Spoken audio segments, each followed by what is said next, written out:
வணக்கம். இன்னைக்கு தாழிசை யூடியூப் சேனலில் நம்ம பார்க்க போகிற ஆடியோ புக் உண்மை சுடும். எழுத்தாளர் ஜெயகாந்தன் எழுதினது. நம்ம சேனலை பார்க்குற எல்லாரும் மறக்காமல் சப்ஸ்கிரைப் பண்ணிடுங்க. இப்போது எழுத்தாளர் ஜெயகாந்தனை பற்றி கொஞ்சம் தெரிஞ்சுக்கலாம். ஏப்ரல் 24, 1934 பிறந்தவர். இவர் தமிழ் எழுத்தாளர்களில் குறிப்பிடத்தக்க ஒருவர். இந்தியாவில் இலக்கியத்திற்காக வழங்கப்படும் உயரிய விருதான ஞானபீட விருதை பெற்ற 2வது தமிழ் எழுத்தாளர் இவர்.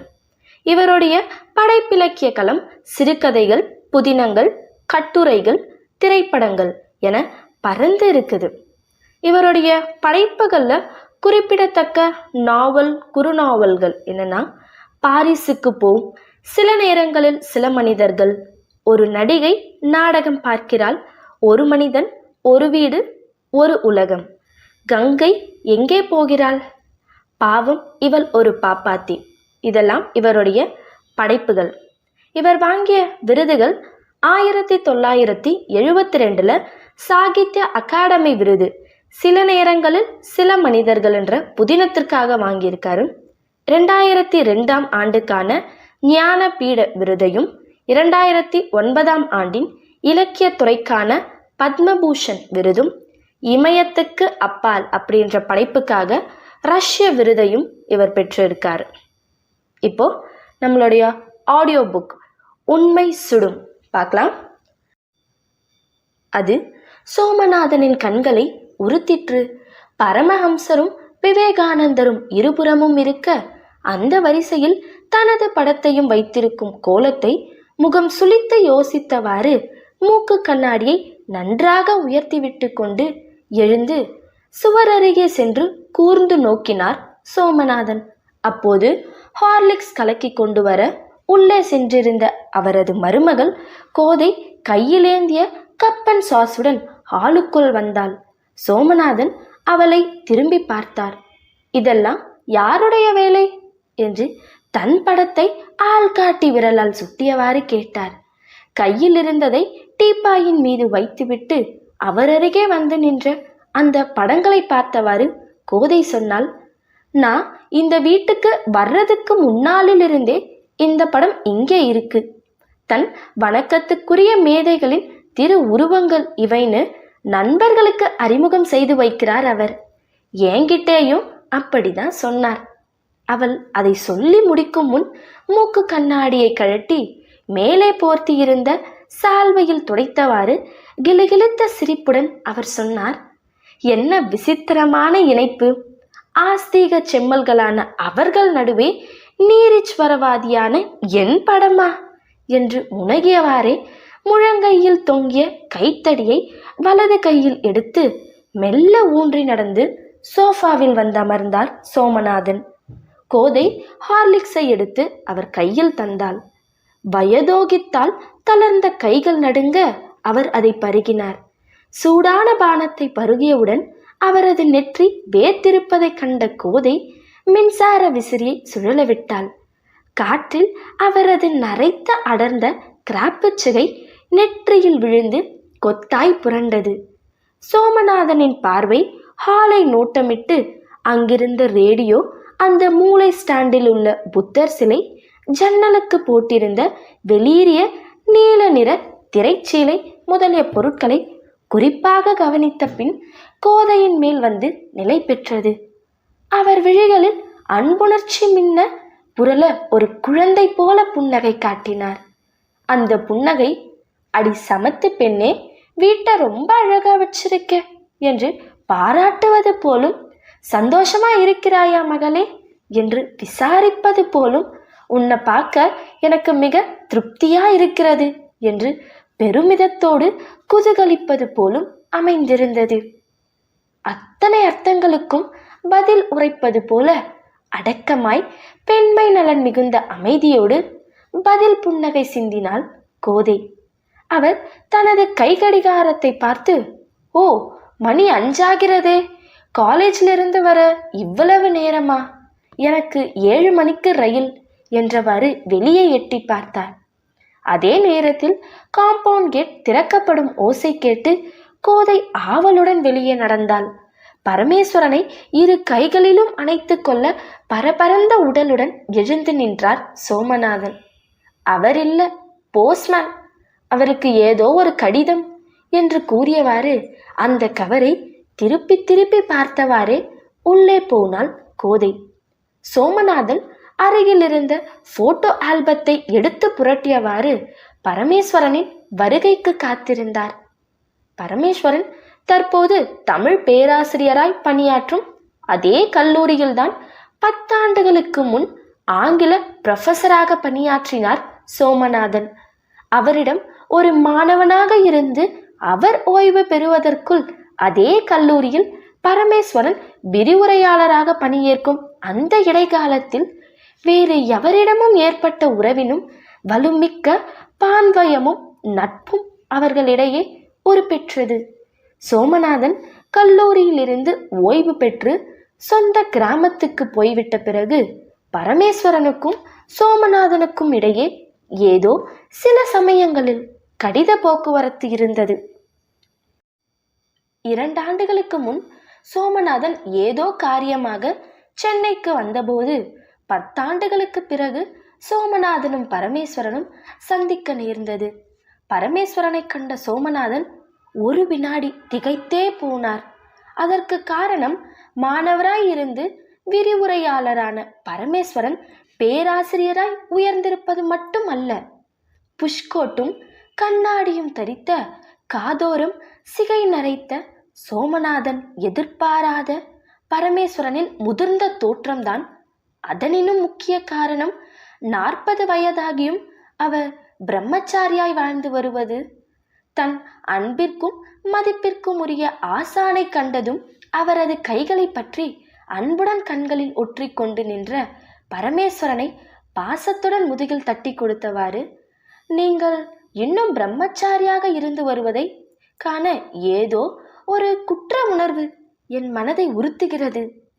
இந்த உறுத்தல் அர்த்தமற்றது என்று நீங்கள் கருதுகிறீர்களா என்று ஆங்கிலத்தில் கேட்டார் சோமநாதன். சோமநாதன் எப்போதும் தனது அபிப்பிராயத்தை அழுத்தமாக கூறிவிடுவார். ஆனால் அத்துடன் நிறுத்தி கொள்ள மாட்டார். யாரிடம் தன் அபிப்பிராயத்தை கூறுகிறாரோ அவரிடமே ஒரு வகை ஆமோதிப்பை அல்லது உடன்பாட்டை விரும்புகிற வகையில் மற்றவரின் அபிப்பிராயத்தையும் எதிர்பார்ப்பார்.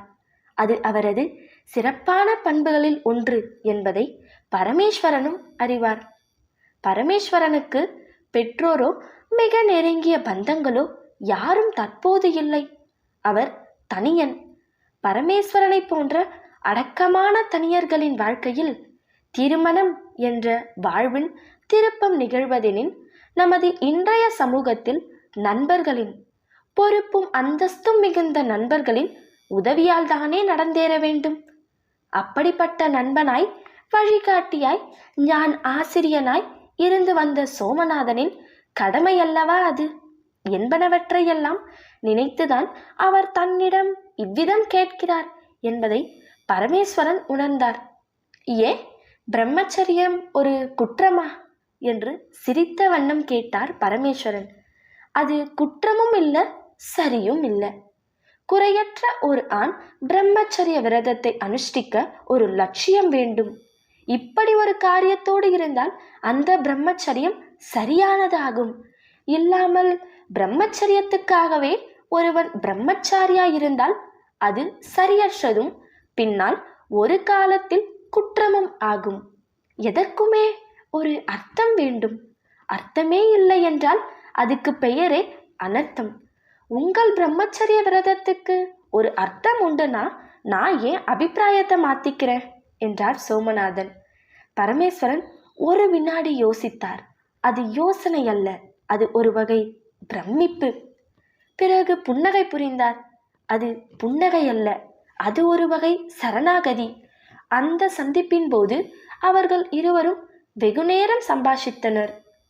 10 வருஷங்களுக்கு முன்பு சோமநாதனுடன் பழகிய போது அவரை எந்த அளவுக்கு புரிந்து கொண்டு எந்த அளவுக்கு அவரிடம் மதிப்பு வைத்திருந்தாரோ அதை விடவும் 10 ஆண்டு முதிர்ச்சியின் பிறகு தனது முதிர்ந்த அறிவோடு அவருடன் சம்பாஷிக்கையில் பன்மடங்கு அதிகம் புரிந்து கொண்டு சோமநாதனிடம் முதிர்ந்த மதிப்பும் முழுமையான சரணம் அடைந்தார் பரமேஸ்வரன். பரமேஸ்வரனை பிரிந்து ஊர் திரும்பும்போது சோமநாதன் லீவில் தனது கிராமத்துக்கு வரவேண்டும் என்ற அவரை அழைத்தார்.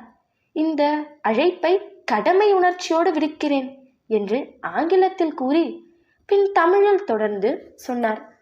சிறு வயதிலிருந்தே தாய் தகப்பன் இல்லாம என் தங்கை மகள் ஒருத்தி என்கிட்டே வளர்ப்பு பெண்ணா இருக்கா.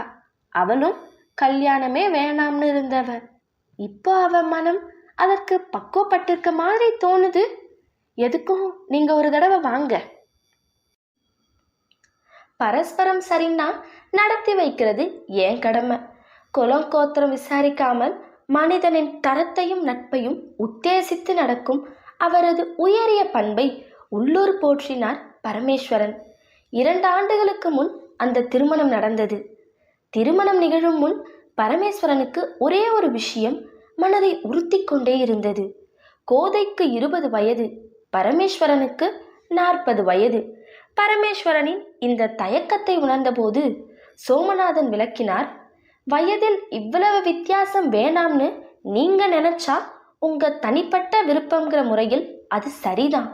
அதுக்கு வேறே காரணம் இல்லைன்னாலும் அப்படி ஒரு தனிப்பட்ட மனோபாவனை உங்களுக்கு இருக்குங்கிற ஒரு காரணத்தை உத்தேசிச்சே இந்த யோசனையை கைவிட்டு விடலாம். நீங்களே யோசிச்சு முடிவு செய்ய வேண்டியது இது. கரராக முடிவாக என்ன கூறுவது என்று பரமேஸ்வரனுக்கு புரியவில்லை. சோமநாதன் தனது அபிப்பிராயத்தை வற்புறுத்துகிறவரும் இல்லை. அவரது யோசனையை மறுத்துவிட்டால் வருத்தப்படக்கூடியவரும் இல்லை என்று பரமேஸ்வரன் நன்கு உணர்ந்ததனாலேயே இதில் என்ன முடிவெடுப்பது என்று புரியாமல் குழம்பினார். அவரது மேலோட்டமான குழப்பத்தையும் உள்ளார்ந்த சம்மதத்தையும் புரிந்து கொண்ட சோமநாதன் பரமேஸ்வரனிடம் தீர்மானமான தோரணையில் கேட்டார். ஆமாம், உங்கள் தயக்கத்திற்கான பிரச்சனை தான் என்ன? பரமேஸ்வரன் தனது 40 வயதை மறந்து ஒரு வாலிபனுக்கே உரிய சங்கோஜத்துடன் தலை குனிந்து மெல்ல இழுத்தவாறு கூறினார். வயது வித்தியாசம்தான். ஓ என்று கூறி சிரித்தார் சோமநாதன். நான் தான் சொன்னேனே, இந்த வித்தியாசம் அதிகம்னு நீங்க நினைச்சா இந்த முயற்சியை கைவிட்டு விடலாம்னு. உங்க மனசுல விருப்பம் இருந்து பார்க்குறவங்க என்ன சொல்லுவாங்களோங்கிற போலி கூச்சத்திற்காக ஒரு காரியத்தில் தயக்கம் காட்டுறது அவசியமில்லாதது, அர்த்தமில்லாதது. உலகத்திற்காகவும் கொஞ்சம் யோசிக்க வேண்டியிருக்கு இல்லையா என்று உள்ளங்கையில் கோடு கீறினார் பரமேஸ்வரன். ஆமாமா, உலகத்துக்காக கொஞ்சம் என்ன, முழுக்க முழுக்க யோசிக்கணும். ஆனால் பரமேஸ்வரன், உலகம்ங்கிறது உங்களை சுற்றியுள்ள சிறு வட்டம் மட்டும் இல்லை. அது எத்தனையோ கண்டங்களாய் நாடுகளாய் பறந்து கிடக்கு. யோசிச்சு பார்த்தா அங்கெல்லாம் இந்த வித்தியாசம் ஒரு பொருட்டில்லை, நியாயமானதும் கூட. உங்கள் வசதிக்கு உங்கள் உலகத்தை சுருக்கி கொள்ள நீங்க விரும்பினா ஒரு சின்ன அரட்டை கூட்டமே உலகம்னு பார்க்காதீங்க. அந்த உலகத்தை உங்களுக்குள்ளேயே, உங்க இருதயத்துக்கு பக்கத்திலேயே எளிமையா ஒரு மனிதனின் உலகம்னாவது பாருங்களே. அதன்படி சுயமான முடிவு செய்யுங்களே என்று சொல்லி மௌனமாய் சற்று கண்மூடி யோசனையில் ஆழ்ந்தார் சோமநாதன். இந்த மனிதர்தான் மனுஷனின் மனதுக்குள் நுழைந்து எப்படி தீர்க்கமாய் பார்க்கிறார் என்று வியந்து நோக்கினார் பரமேஸ்வரன். கண்களை திறவாமலே தொடர்ந்து பேசினார் சோமநாதன். ஒரு ஆண் கல்யாணம் செய்து கொள்ளும்போது தனக்காகவே செய்து கொள்வதாக நினைக்கிறான். பெண்ணும் அப்படியே நினைக்கிறாள். தனக்காக செய்து கொள்கிற எந்த காரியமும் அதிருப்தியாய்தான் முடியும். கல்யாணத்தின் உண்மை தாத்பரியம் அதுவல்ல. தனக்காக வாழ்ந்துகிட்டு இருந்த ஒருவனோ ஒருத்தியோ இன்னொருவருக்காக வாழ்றதின் ஆரம்பமே திருமணம். சமூக வாழ்வின் சிறு வட்டம், அடிப்படை வட்டம் தாம்பத்தியம். இந்த அடிப்படை கூற்றுவிலேயே இந்த தியாக உணர்வு ஏற்பட்டாதான் சமூக வாழ்வே சிறப்பாக அமையும். ஆனால் எனக்காக, ஏன் சுகத்துக்காகங்கிற நோக்கிலேயே ஆணும் பெண்ணும் கல்யாணம் பண்ணிக்கிற ஒரு சுயநல போக்கினால்தான் தனி மனுஷனின் குடும்ப வாழ்க்கையும் சரி, சமூக வாழ்க்கையும் சரி, அதிர்ப்பதியும் துன்பமுமா மாறி போகுது. நீங்க உங்களுக்காக அவளை கல்யாணம் செய்து கொள்றதாக நினைக்க கூடாது. அவளுக்காக. இதையே தான் நான் அவளுக்கும் சொல்லியிருக்கேன். உறவின் அடிப்படையே இந்த பரஸ்பர உணர்வு தான்னு நீங்க நினைக்கிறீங்களா? பரமேஸ்வரன் ஒரு வினாடி யோசித்தார். அது யோசனை அல்ல, இந்த 2 வருட மன வாழ்க்கையின் அர்த்தத்தை அவருக்கு உணர்த்திற்று. கோதை இல்லாமல் அவரால் இனி வாழ இயலாது என்ற உணர்வை, ஒரு பந்தத்தை அவர் ஏற்படுத்தி கொண்டு விட்டார். அல்லது அவள் ஏற்படுத்தி விட்டாள்.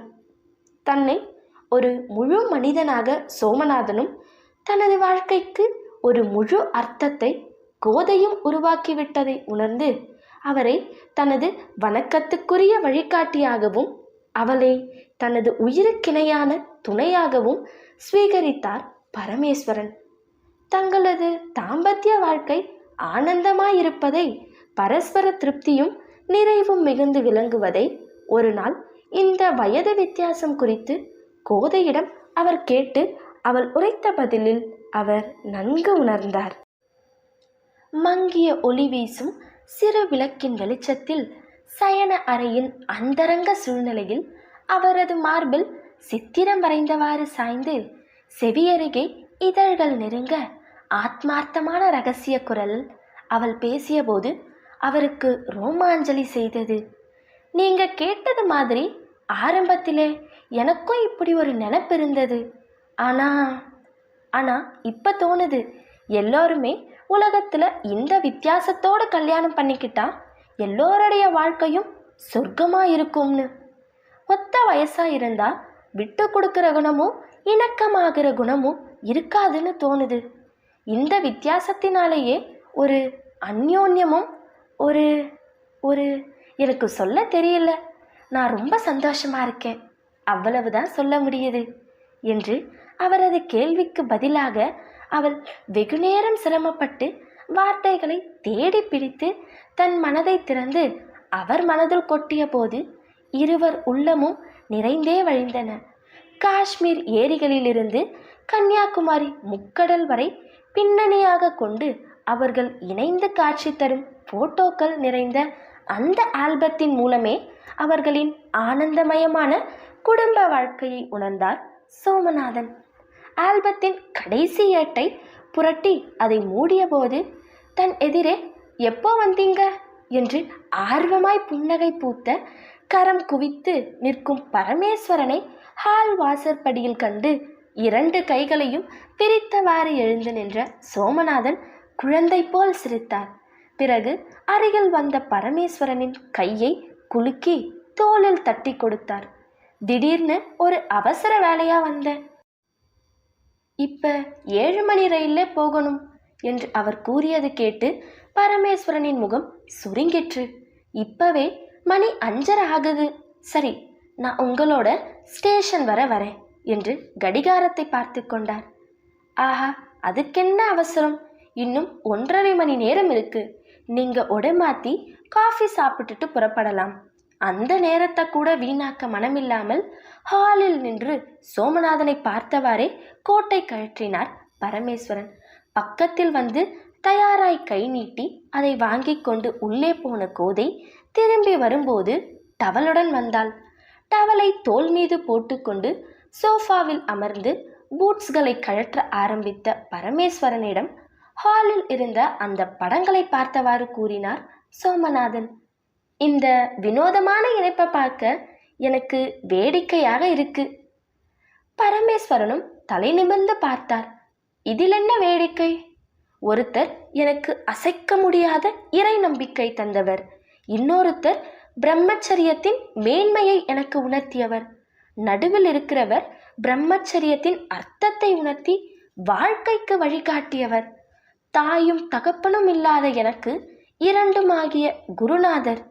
என் பெற்றோரின் படம் என்கிட்ட இல்லாத குறையையும் இந்த படம் தீர்த்து வச்சிருக்கு. இந்த மூவரும் எனது வணக்கத்துக்குரிய ஞானிகள். ஹோ, டூ மச், நீங்க என்ன அதிகமாக புகழ்றீங்க என்று தோலை குலுக்கி கொண்டு எளிமையுணர்வோடு சிரித்தார் சோமநாதன். இல்லை, நான் உங்களை எளிமையா வழிபடுகிறேன் என்று புனித உணர்வுடன் எழுந்து நின்றார் பரமேஸ்வரன். வழிபாடா என்று புருவங்களை சுளித்தார் சோமநாதன். அதில் எனக்கு நம்பிக்கை இல்லை என்றார். வழிபாட்டில் நம்பிக்கை வழிபடுகிறவனுக்கே தேவை. அதன் மூலம் எனக்கு ஒரு மனோபலம் உண்டாகுது. உங்களுக்கு அதில் ஆட்சேபனையா என்று கேட்டுக்கொண்டே உள்ளே போனார் பரமேஸ்வரன். மிகவும் உணர்ச்சி வயப்பட்ட மனிதர் என்று முனகிக் கொண்டார் சோமநாதன். சற்று நேரத்திற்கு பின் தூய வேட்டியும் முழுக்கை சட்டையும் அணிந்து நெற்றியில் பளீரென தீட்டிய விபூதியுமாய் வந்த பரமேஸ்வரன் சோஃபாவில் வந்து அமர்ந்தார். கோதை ஹார்லிக்ஸ் கப்புடன் சற்று முன் வந்த கடிதத்தையும் கொண்டு வந்து நீட்டினாள். பரமேஸ்வரன் அமைதியாய் ஹார்லிக்ஸை குடித்த பின் கவரை பிடித்து கடிதத்தை படித்தார். பேராசிரியர் பரமேஸ்வரன் அவர்களுக்கு இது ஒரு மொட்டை கடிதம் என்று தூக்கி எறிந்துவிட முடிவு செய்வதற்கு முன் மொட்டை கடிதங்களும் உண்மைகளை கூற முடியும் என்று அறியவும். உமது வாழ்க்கையே ஒரு மகத்தான பொய்யை அடித்தளமாக கொண்டு எழுந்து நிற்கிறது. நீர் வணங்கத்தகுந்த தெய்வமாக கருதியிருக்கிறீரே அந்த சோமநாதன், அவர் எத்தகைய பேர்வழி என்பதை நீர் அறிய மாட்டீர். கோதையை போன்ற குணவதி உமக்கு மனைவியாக வாய்த்தது குறித்து குதூகலப்படுகிறீரே, அந்த கோதையின் கடந்த காலம் பற்றியும் நீர் அறிய மாட்டீர். திருமணமாவதற்கு முன் அவள் ஒருவனின் காதலியாயிருந்து கர்ப்பமுற்ற பின் கைவிடப்பட்டவள். தெய்வாதீனமாகவோ அந்த பெரியவரின் ஆலோசனையின் விளைவாகவோ அந்த குறைப்பிரசவமாக போய்விட்டது. உம்மை ஏமாற்றி அவளை கட்டி வைத்து விட்டார் உமது குருநாதர். நீர் அவளுடன் மகிழ்ச்சியாக வாழ்க்கை நடத்தலாம். உம்மை நீரே ஏமாற்றிக் கொள்வதின் விளைவே இந்த மகிழ்ச்சி. கையெழுத்தில்லாத அந்த கடிதத்தை படித்து முடித்தவுடன் அதை கிழித்தெறிந்து விட வேண்ட அவரது விரல்கள் துடித்தன. ஒரு வினாடி தயக்கத்துக்கு பின் ஏனோ அக்கடிதத்தை மடித்து சட்டை பைக்குள் வைத்து கொண்டார். ஏதாவது விசேஷமான செய்தியா என்று கேட்டார் சோமநாதன். அதில் ஒன்றும் இல்லை என்று பொய்யாக சிரித்தார் பரமேஸ்வரன். அந்த கடிதத்தை ஒரு பொருட்டாக்காமல் மனதிலிருந்து ஒதுக்கிவிடவே முயன்றார் அவர். அவர் பார்வை ஹாலில் மாட்டியிருந்த அந்த படங்களின் மீதும், பிறகு சுவரோரமாக கையில் ஒரு பத்திரிகையுடன் தேவதை போல் நின்றிருக்கும் கோதையின் மீதும், இறுதியாக தனது மௌனத்தையும் தவிப்பையும் எடை போடுவது போல் தன்னையே கவனித்துக் கொண்டிருக்கும் சோமநாதன் மீதும் மாறி மாறி திரும்பிய போது திடீரென அவருக்கு இந்த மனிதர் தனது உள்ளத்த உணர்வுகளை கண்டுபிடித்து விடுவாரோ என்ற அச்சம் பிறந்தது. அவர் முகம் திடீரென கலவரமுற்றிருப்பதை கோதை உணர்ந்து கொண்டாள். அருகில் வந்தாள். ஏன், தலைவலிக்கிறதா என்றாள். இல்லை என்று அவர் விழிகளை உயர்த்தி அவளை பார்த்தபோது அவரது கண்கள் சிவந்து பளபளத்தன. கண்ணெல்லாம் திடீர்னு செவந்திருக்கே என்று நெற்றியில் கை வைத்து பார்த்தாள். லேசா சூடும் இருக்கு, எங்கே பார்ப்போம் என்று எழுந்து வந்து சோமநாதன் பரமேஸ்வரனின் நெற்றியை தொட்டு பார்த்து, ஒன்றும் இல்லை, களைச்சு போயிருக்கீங்க, நீங்கள் ரெஸ்ட் எடுத்துக்கங்க, நான் புறப்படுறேன். அடுத்த வாரம் நான் வரும்போது 2 நாள் தங்குவேன் என்று தோளில் தட்டி கொடுத்தார். எனக்கு ஒன்றும் இல்லை, கொஞ்சம் வெளியே போனாலும் நல்லா தானே இருக்கும். நான் உங்களோடு ஸ்டேஷன் வரேன். நேரம்தான் இன்னும் இருக்கே, இதோ வரேன் என்று மிகுந்த சிரமத்தோடு புன்னகை காட்டிவிட்டு எழுந்து சென்று கண்ணாடியில் தானே தன்னை ஒருமுறை பார்த்து கொண்டார் பரமேஸ்வரன். பிறகு சற்று நேரம் தனியாக இருக்க வேண்டி மாடியில் போய் வானத்தை வெறித்த பார்த்தவாறு நின்றிருந்தார். சட்டை பையில் இருந்த கடிதத்தை மீண்டும் எடுத்து பார்த்தார்.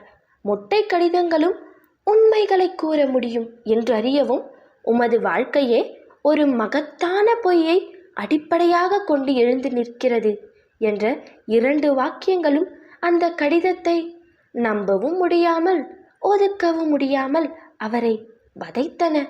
திடீரென அவர் அந்த கடிதத்திடம் கேட்டார், சரி, அப்படியே இருந்தாதான் என்ன?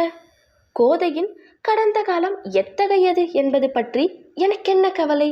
இன்று அவள் எனக்கு ஏற்ற மனைவி. அப்பழுக்கில்லாத தாம்பத்தியம் நடத்துகிறோம் நாங்கள். ஒரு தவறே நடந்திருந்தாலும் அதனால் ஒருவருக்கு வாழவே உரிமையற்று போகுமா என்ன என்று வாழ தெரிந்த தெம்புடன் கேட்டபோது காற்றில் அந்த கடிதம் படபடத்தது. அவர் தன் விரல்களை சற்று நெகிழ்த்தினால் அது பறந்தே போயிருக்கும். ஆனால் அவர் விரல்கள் அதை இறுக பிடித்திருந்தன. அதை சுக்கல் சுக்கலாய் கிழித்தெறிய ஒரு வெறியும் அதை செய்ய முடியாமல் ஓர் உணர்வும் அவரை தடுத்தன. இந்த கடிதம் என் மனைவியை பற்றி பேசுகிறது. இது கூறுவது உண்மையாயினும் சரி, பொய்யாயினும் சரி, எங்கள் உறவு எவ்வகையிலும் ஊனமுறாது. ஆமாம், அவள் இல்லாமல் என்னால் வாழ இயலாது. நடந்தது பற்றி கவலை இல்லை என்று ஆன்ம உறுதியோடு தலை நிமிர்ந்து வானத்தை பார்த்தார். அடுத்த வினாடி அவர் நெற்றி சுருங்கிற்று. கண்கள் இடுங்கின. உள்ளல் ஒரு குரல் ரகசியமாய் கேட்டது. எனினும் நடந்ததா என்று தெரிய வேண்டுமே, உண்மை எனக்கு தெரிய வேண்டுமே என்ற ஓர் எண்ணம் பெருகி வந்து சித்தம் முழுவதும் கவிந்தது. சி, இந்த அற்பத்தனமான கடிதம் என்னை இவ்வளவு நிலைக்குலைய செய்வதா என்று எண்ணி அதை எடுத்து கிழிக்கையில் பாதியில் அவர் கைகள் தடைப்பட்டு நின்றன. கடிதம் சரிபாதியில் கால் பாதி கிழிக்கப்பட்டிருந்தது. அதில் மொட்டை கடிதங்களும் உண்மைகளை கூற முடியும் என்ற வரிகளும். உண்மையா? நீ கூறுவது அனைத்தும் சில பொறாமைக்காரர்களின் விஷமத்தனம் என்று அறிந்த பின் நானும் கோதையும் சேர்ந்து உன்னை கிழித்தெறிவோம், அல்லது கடந்த காலத்தின் நினைவே எங்கள் வாழ்விலிருந்து விலகிப்போ என்று இருவரும் சேர்ந்து உன்னை கொளுத்துவோம் என்ற தீர்மானம் செய்து கொண்டார். ஆனால் உண்மையை யார் மூலம் அறிவது? இந்த கடிதத்தை நிர்மூலமாக்கவே இன்று வந்திருக்கிறாரோ என்று எண்ணிய ஆர்வத்தில் வேகமாய் மாடியிலிருந்து இறங்கினார் பரமேஸ்வரன். ஒரு டாக்ஸியில் ஸ்டேஷனை நோக்கி இருவரும் போய்கொண்டிருக்கையில் மௌனம் கலைந்து பேசினார் பரமேஸ்வரன். உங்களுக்கு என்ன தெரியும்? நானும் கோதையும் உங்கள் ஆசிர்வாதத்தால் எவ்வளவு புனிதமான வாழ்க்கையை நடத்துகிறோம்னு தெரியும் என்று சொல்லிவிட்டு மேலே பேச முடியாமல் பாக்கெட்டில் இருந்த அந்த கவரை எடுத்தார். சோமநாதனுக்கு ஒரு வினாடி திகைப்பு. பரமேஸ்வரன் டாக்ஸிக்குள்ளிருக்கும் சிறு விளக்கின் சுவிட்சை போட்டு அந்த வெளிச்சத்தில் அக்கடிதத்தை நீட்டியவாறு சொன்னார். சுத்தி வளைக்காம, இது உண்மை அல்லது பொய், ரெண்டில் ஒன்று சுருக்கமாக சொன்னால் போதும். நீங்கள் சொல்கிற உண்மையான பதில் எதுவாக இருந்தாலும் யாரையும் எதையும் பாதிக்காதுங்கிறது உறுதி என்று கடிதத்தை தன்னிடம் நீட்டும் பரமேஸ்வரனின் கரம் நடுங்குவதை கவனித்தார் சோமநாதன். பின்னர் அமைதியாய் முகத்தில் எவ்வித சலனமும் இல்லாமல் பாதி கிழிந்த அக்கடிதத்தை படித்தார். அவர் முகத்தையே வெறித்திருந்த பரமேஸ்வரன், எனக்கு உண்மை தெரிய வேணும், ஆமாம் அவ்வளவுதான் என்று படபடத்தார். சோமநாதன் அவரை பார்த்து குழந்தை போல் சிரித்தார். அந்த சிரிப்பு உங்கள் பலவீனம் இந்த உண்மையை அறிய துடிக்கும் துடிப்பில் ஒளிந்து கிடக்கிறது என்பது போல் இருந்தது. பரமேஸ்வரனை தட்டி கொடுத்தவாறு சமாதானப்படுத்தினார் சோமநாதன். நீங்கள் இவ்வளவு உணர்ச்சி வயப்பட்டவரா இருப்பீங்கன்னு நான் நினைச்சதே இல்லை. இது கெடுதி. இப்படி இருந்தா உங்களுக்கு பிளட் பிரஷர் வந்துடும். நான் உண்மையை தேடி தவிக்கிறேன் என்று கெஞ்சினார் பரமேஸ்வரன். உண்மையை தேடியா? அது எதுக்கு நமக்கு? அது சகலமும் துறந்த துறவிகளின் தொழிலாச்சே என்று சிரித்தார் சோமநாதன். பரமேஸ்வரனுக்கு சோமநாதனிடம் கொஞ்சம் கோபம் கூட வந்தது. அவரது விளையாட்டு பேச்சை கேட்க எனினும் மௌனமாயிருந்தார். மிஸ்டர் பரமேஸ்வரன், முதல்ல இந்த கடிதத்தின் நோக்கம் கீழ்த்தரமானதுங்கிறத நீங்க புரிஞ்சு கொள்ளணும். ஏதோ சொல்ல ஆரம்பித்தார் சோமநாதன். பரமேஸ்வரன் குறுக்கிட்டு பிடிவாதமான குரலில் சொன்னார், இது சம்பந்தமா எனக்கு ஒரு வார்த்தையில் தான் பதில் வேணும். உண்மை அல்லது பொய்.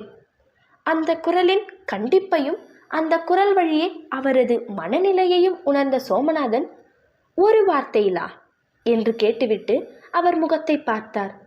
ஆமாம், ஒரு வார்த்தையில். அதை நீங்க சொன்னா நான் நிச்சயம் நம்புவேன். ஒரு குழந்தையின் அல்லது ஒரு குடிகாரனின் வாக்குறுதியை கேட்டவர் போல நம்பிக்கையற்று சிரித்தார் சோமநாதன்.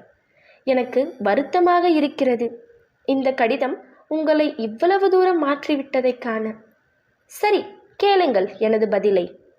ஒரே வார்த்தையில் சொல்கிறேன், பொய் என்று உதடுகள் துடிக்க கூறி அந்த கடிதத்தை அவரிடமே தந்தார் சோமநாதன். அதன் பிறகு இருவருமே ஒரு வார்த்தை கூட பேசவில்லை. சோமநாதனை ரயிலேற்றி விடை தந்து அனுப்பும்போது கூட அவர் பரமேஸ்வரனிடம் அந்த கடிதம் குறித்து பொய் என்ற அந்த வார்த்தைக்கு மேல் ஒரு வார்த்தை கூட பேசவில்லை. ஆனால் பரமேஸ்வரனுக்கோ சோமநாதன் தன்னிடம் இதுவரை பேசிய எவ்வளவோ பேச்சுகளில் அவர் கூறிய அந்த ஒரு வார்த்தை தான் பொய் என்ற அந்த ஒரு பதம்தான் பொய் என தோன்றியது. அடுத்த நிமிஷம் தன் மனதில் அவ்விதம் தோன்றுவதற்காக தன்னையே அவர் நொந்து கொண்டார். சி, எவ்வளவு அற்பமாக கேவலமாக இந்த கடிதம் என்னை மாற்றிவிட்டது. இதை நான் அவரிடம் காட்டி இதை பற்றி கேட்டதே தப்பு. என்னை பற்றி அவர் எவ்வளவு மோசமான முடிவுக்கு வந்திருப்பார் என்று தனது செய்கைக்காக வருந்தி குழம்பியவாறு வீடு வந்து சேர்ந்தார் பரமேஸ்வரன். அவர் வீட்டுக்குள் நுழையும் போது கோதை மாடியில் இருந்தால். அவ்விதம் இருக்க நேர்ந்தால் பரமேஸ்வரன் நேரே மாடிக்கு போவதுதான் வழக்கம். ஆனா இன்று ஹாலிலேயே சோஃபாவில் உட்கார்ந்து எதிரே இருந்த அந்த படங்களை வெறித்து பார்த்தவாறிருந்தார். அவரை மாடியில் எதிர்பார்த்து அவர் வராததால் கோதை ஹாலுக்கு இறங்கி வந்தாள். ஏன், என்ன உடம்புக்கு என்று அருகே வந்து நெற்றியை தொட்டாள். இப்போது சூடு இல்லை. தன் நெற்றியின் மீது வைத்த அவள் கரத்தை இறுக பற்றினார் பரமேஸ்வரன். அவர் கை நடுங்கியது. என்ன என்ன உங்களுக்கு என்று பதறியவாறு அவர் முகத்தை நிமிர்த்திய போது அவரது உதடுகளில் அழுகை துடித்தது. பார்வை பரிதாபமாய் கெஞ்சியது. அதே பொழுதில் அவர் மனதில் ஒரு குரல் ஒலித்தது. நான் ஒரு மூடன். இதோ சத்தியத்தின் சொரூபமாய் என் மனைவி நிற்கிறாள். இவளிடமே அந்த கடிதத்தை காட்டி உண்மையை கேட்பதை விடுத்து நான் ஏன் இப்படி தவிக்க வேண்டும்? அவர் முகத்தில் திடீரென ஒரு மலர்ச்சியும் புன்னகையும் ஒளிவிட, எனக்கு ஒன்றுமில்லை, இப்படி உட்கார். என் மனதில் ஒரு பிரச்சனை, நீ தான் தீர்க்க முடியும். என்ன உனக்கு தெரியும்? நீ இல்லாம என்னால் வாழ முடியாதுங்கிறதும் உனக்கு தெரியும். அவருக்கு தொண்டையில் என்னவோ அடைத்தது.